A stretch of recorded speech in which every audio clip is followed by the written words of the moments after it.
Pentagon Chief Peter Hegseth recently announced a significant U.S. military strike conducted in international waters close to Venezuela. This operation, ordered directly by President Donald Trump, resulted in the destruction of a vessel alleged to belong to a drug cartel and tragically led to the death of 4 individuals.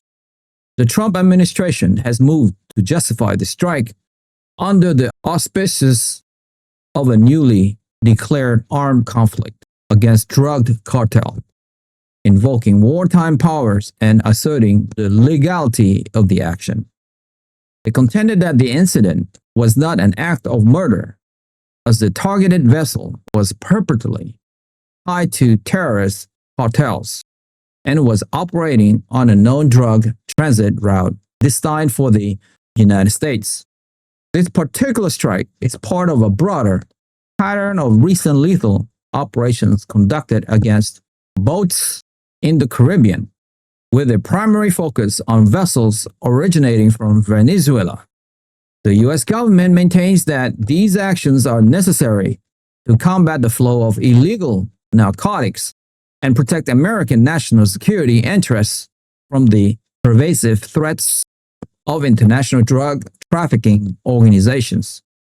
The escalation of these interdiction efforts marks a more aggressive posture by the U.S. in the region, signaling a willingness to use military force to disrupt illicit activities far from its own borders, based on intelligence regarding cartel operations and their perceived terrorist links.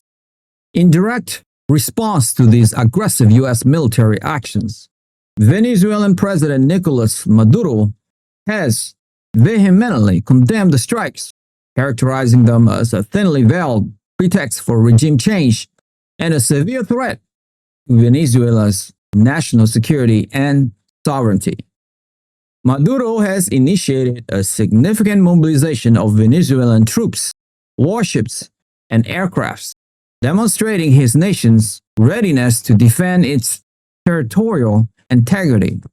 He has publicly accused the United States of blatant military provocation, citing the detection of 5 U.S. fighter jets near the Venezuelan coast as evidence of aggressive intent.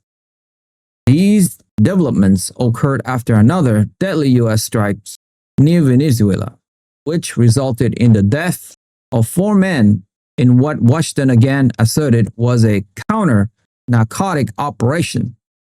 President Donald Trump further amplified the situation by claiming the destroyed boat carried enough drugs to kill tens of thousands of people, and subsequently shared explosive drone footage of the strike, aiming to solidify public support for his administration's action. The White House maintains that these preemptive strikes are crucial for disrupting cartel operations that directly impact American communities.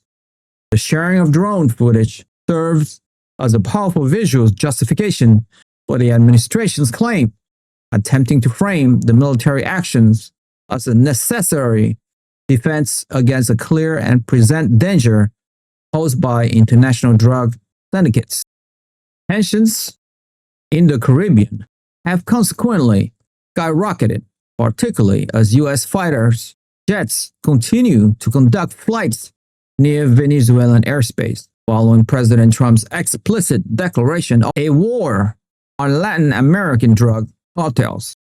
President Nicolás Maduro has unequivocally labeled these overflights as a deliberate provocation and has issued a stern warning to the international community that Venezuela stands united and is not isolated, emphasizing the mobilization of its 8 million-strong militias as a testament to its resolve. Caracas has openly accused Washington of fabricating threats and manufacturing pretexts to justify its aggressive posture, while numerous international allies have signaled their support for Venezuelan sovereignty and caution against foreign intervention. Amidst this volatile environment and ahead of a potential direct confrontation with Venezuela, U.S. Defense Secretary Peter Hegseth executed a dramatic and abrupt decision to fire Navy Chief of Staff John Harrison.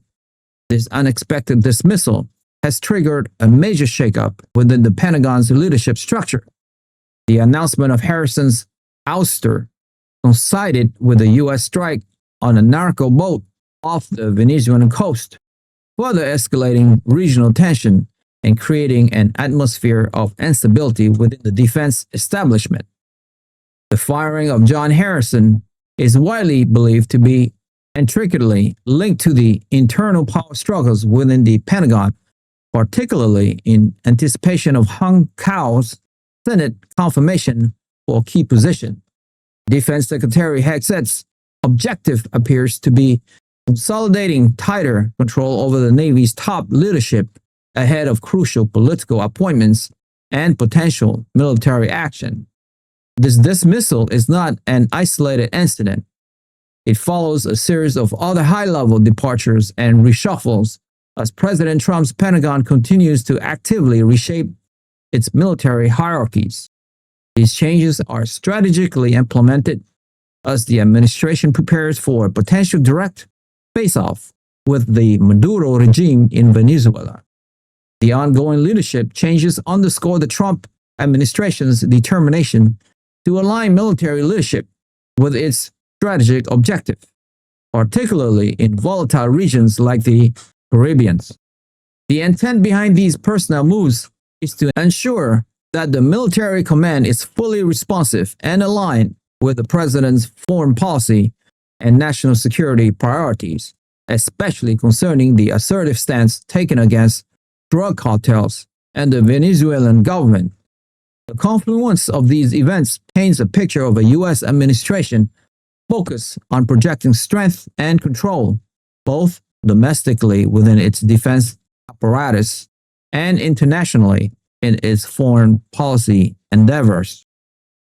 If you have made it this far, congratulations, you have unlocked the truth.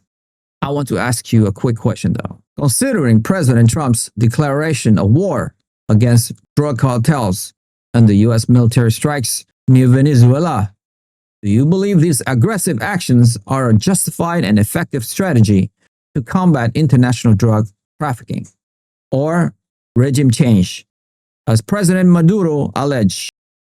Join the debate. We want to hear your insightful opinion on where this is all heading in our community. Share your thoughts in the comments below. Like the video, hit the notification, and most importantly, subscribe. I'll see you guys in the next one.